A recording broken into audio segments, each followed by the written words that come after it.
how you can show that you're playing Roblox on your Discord. So first step is just open up your Discord.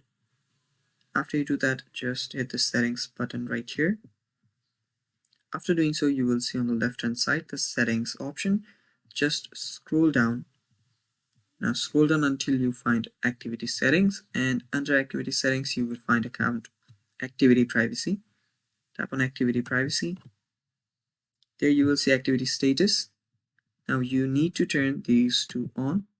Now the first one is that you can share your detected activities with others, and the second setting is you can share your status by default when you're on large servers.